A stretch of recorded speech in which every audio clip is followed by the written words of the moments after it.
नमस्कार। आज के इस एक्सप्लेनर में हम समुद्र की सबसे डरावनी और मशहूर पहेली की बात करने वाले हैं, बरमूडा ट्रायंगल। सदियों से इस नाम ने ही लोगों के मन में खौफ पैदा किया है ना? लेकिन आज हम इन भूतिया कहानियों को किनारे रखेंगे और बिल्कुल ठोस, रैशनल साइंस की गहराइयों में गोता लगाएंगे। तो चलिए, बिना देर किए शुरू करते हैं और देखते हैं कि आखिर इस रहस्य का सच क्या है। एक पल के लिए कल्पना करते हैं। 1945 का साल और 14 क्रू मेंबर्स अचानक हवा में गायब हो गए। बात 5 दिसंबर की है। अमेरिकी नौसेना के 5 टॉर्पीडो बॉम्बर विमानों ने फ्लोरिडा से उड़ान भरी। इसे फ्लाइट 19 नाम दिया गया था। मौसम एकदम साफ था और ये महज 3 घंटे का एक रूटीन ट्रेनिंग मिशन था।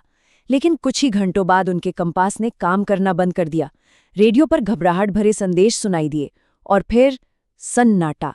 14 सदस्यों के साथ हुए 5 विमान हमेशा के लिए गायब हो गए। उनका आज तक कोई सुराग नहीं मिला। और कहानी यहीं खत्म नहीं होती। फ्लाइट 19 की तलाश के लिए तुरंत एक रेस्क्यू प्लेन भेजा गया। उसमें 13 क्रू मेंबर्स सवार थे।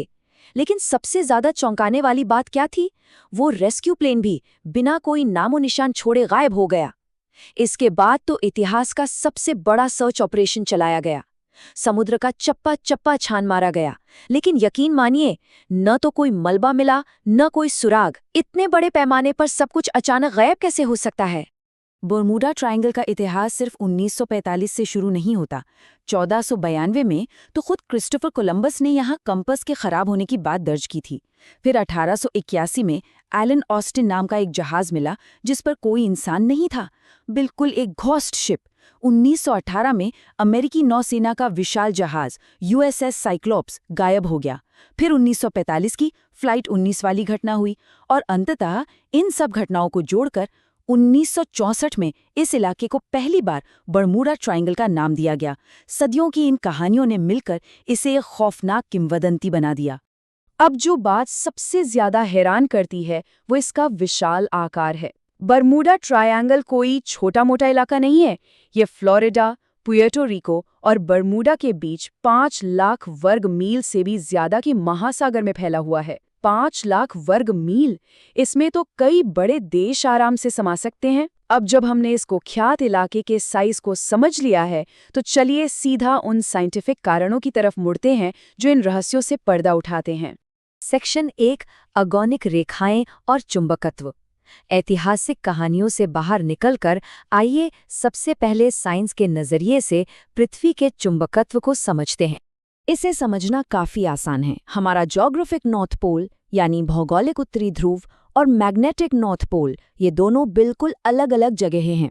बिल्कुल आम भाषा में कहें तो एक कंपास हमेशा मैग्नेटिक नॉर्थ पोल की तरफ इशारा करता है, जो पृथ्वी के असली नॉर्थ पोल से थोड़ा सा अलग होता है। नेविगेशन करते समय नाविकों को इस अंतर का हमेशा ध्यान रखना पड़ता है। तो यहाँ एक बहुत ही क्रूशल टर्म आता है, अगोनिक लाइन। आखिर ये अगोनिक लाइन है क्या?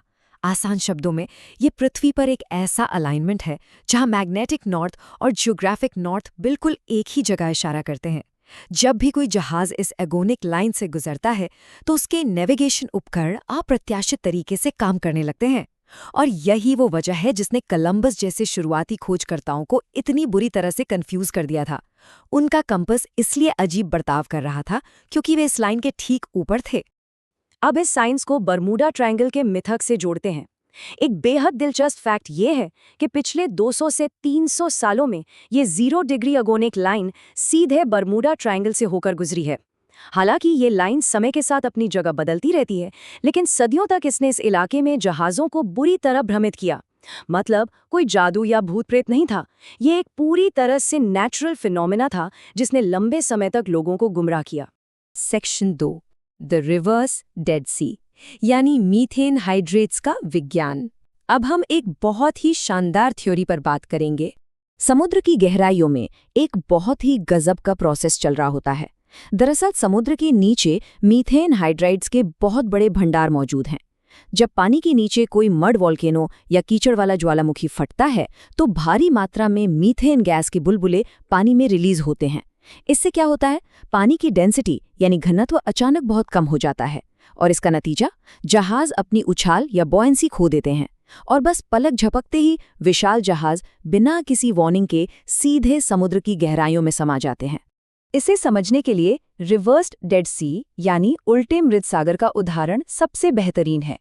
डेड सी में नमक इतना ज्यादा होता है कि पानी की डेंसिटी बढ़ जाती है और चीजें आसानी से तैरने लगती हैं, डूबती नहीं। लेकिन बरमूडा ट्रायंगल में मीथेन गैस इसके बिल्कुल उलट काम करती है। मीथेन के ये विस्फोट पानी की डेंसिटी को इतना ज्यादा गिरा देते हैं कि भारी भरकम जहाज अपना बैलेंस खो बैठते हैं और झटके से डूब जाते हैं, बिल्कुल एक उल्टे डेड सी की तरह। सेक्शन 3 भूगोल और मौसम के खतरे। चलिए अब समुद्र के अंदर होने वाली इन अदृश्य घटनाओं से बाहर आते हैं और कुछ ऐसे खतरों की बात करते हैं जो बिल्कुल सामने नजर आते हैं। इस इलाके की ज्योग्राफी ही अपने आप में एक बड़ा खतरा है। यहाँ बहुत अधिक उथला पानी और पानी के नीचे छिपी हुई नुकीली चट्टानें हैं। मौसम के खराब होने से बहुत पहले ही इन छिपे हुए पहाड़ों ने अनगिनत जहाज़ों को अपना शिकार बना लिया था। इसके ऊपर से यहाँ गल्फ स्ट्रीम की बेहद शक्तिशाली लहरें और अत्यधिक अप्रत्याशित वाटर स्प्राउट्स यानी पानी के बवंडर आते रहते हैं, जो किसी भी बड़े से बड़े जहाज को पलटने की ताकत रखते हैं। अब जरा इन आंकड़ों को देखते हैं, ये बहुत कुछ साफ कर देते हैं। दुनिया में सबसे ज्यादा हरिकेन या खतरनाक तूफान कहाँ आते हैं? नंबर 1 पर चीन, नंबर 2 पर अमेरिका का फ्लोरिडा राज्य और नंबर 3 पर क्यूबा। क्या इनमें कोई समानता नजर आ रही है? बिल्कुल, फ्लोरिडा और क्यूबा ये दोनों ही तो बरमूडा ट्रायंगल की सीमाओं पर स्थित हैं। ये स्पष्ट रूप से साबित करता है कि बरमूडा ट्रायंगल हमारी धरती के सबसे अस्थिर और खतरनाक हरिकेन जोन्स के एकदम बीचों बीच बसा है। Section 4 the frequency illusion. Natural science को समझने के बाद अब हम ह्यूमन साइकोलॉजी यानी इंसान के सोचने के तरीके पर फोकस करेंगे। यहाँ बियर्डमिनहॉफ इफेक्ट की भूमिका बहुत बड़ी है। ये एक तरह का कॉग्निटिव बायस है। इसका मतलब है कि जब किसी चीज पर एक बार हमारा ध्यान जाता है तो हमें ऐसा लगने लगता है मानो वो चीज अचानक हर जगह मौजूद हो गई है। और यही वो मनोवैज्ञानिक कारण है जिसने पूरी दुनिया में होने वाली नॉर्मल समुद्री दुर्घटनाओं को सिर्फ एक खास इलाके के खौफनाक रहस्य में बदल दिया। इसे हम अपनी रोजमर्रा की जिंदगी से जोड़कर देख सकते हैं। मान लीजिए किसी परिवार ने एक खास मॉडल की नई कार खरीदी है। अचानक से उन्हें वही कार सड़क पर हर जगह दिखाई देने लगती है। क्या सच में उस कार की संख्या रातों रात बढ़ गई? बिल्कुल नहीं, सिर्फ उस कार की तरफ उनका ध्यान बढ़ गया है। बरमूडा ट्रायंगल के केस में भी एग्जैक्टली यही हुआ। दुर्घटनाएं अचानक नहीं बढ़ी, बस पूरी दुनिया का ध्यान उस तरफ ज्यादा जाने लगा। और इस सब की शुरुआत कहाँ से हुई? 1964 में आर्गोसी नाम की एक मैगजीन में एक आर्टिकल छपा और पहली बार बरमूडा ट्रायंगल शब्द दुनिया के सामने आया। और बस इसके बाद तो मानो आग सी लग गई। पॉप कल्चर के प्रभाव में लोगों ने दुनिया के बाकी हिस्सों में हो रहे हादसों को इग्नोर करना शुरू कर दिया और अटलांटिक में होने वाले हर एक एक्सीडेंट को इसी रहस्य से जोड़ने लगे। इसी वजह से एलन ऑस्टिन जैसी मनगढ़ंत कहानियां फेमस हो गईं और जो हद से इस जोन के बाहर हुए उन पर किसी ने ध्यान ही नहीं दिया। Section 5 the final verdict. हम इस एक्सप्लेनर के बिल्कुल क्लाइमैक्स पर पहुंच चुके हैं। आइए अब कुछ ऑफिशियल डेटा देखते हैं और इस मिथक को हमेशा के लिए खत्म करते हैं। यूनाइटेड स्टेट्स कोस्ट गार्ड का ये ऑफिशियल बयान सुनना बहुत जरूरी है। उन्होंने साफ कहा है, बरमूडा ट्रायंगल के भीतर का क्षेत्र भारी यातायात वाला है, इसलिए ये समझना मुश्किल नहीं है कि कभी कभार जहाज वहां क्यों डूब जाते हैं। सच तो ये है कि आधिकारिक नेविगेशन अथॉरिटीज इस इलाके को खतरनाक मानती ही नहीं हैं। भारी ट्रैफिक और गल्फ स्ट्रीम जैसी वजहों से यहाँ हादसे होते हैं, जो कि स्टैटिस्टिकली देखा जाए तो बिल्कुल नॉर्मल है। 0 शून्य। ये शायद आज का सबसे शॉकिंग डेटा है। वर्ल्ड वाइल्ड लाइफ फंड यानी WWF ने 2013 में शिपिंग के लिए दुनिया के 10 सबसे खतरनाक जल क्षेत्रों की एक लिस्ट जारी की थी। कोई गेस कर सकता है कि उसमें बरमूडा ट्रायंगल की रैंकिंग क्या थी? बिल्कुल 0।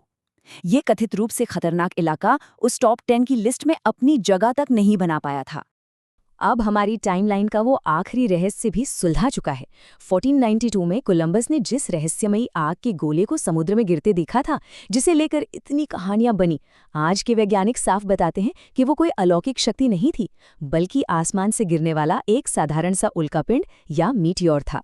इस पहेली का हर एक टुकड़ा अब पूरी तरह से साइंस और लॉजिक के साथ फिट बैठता है।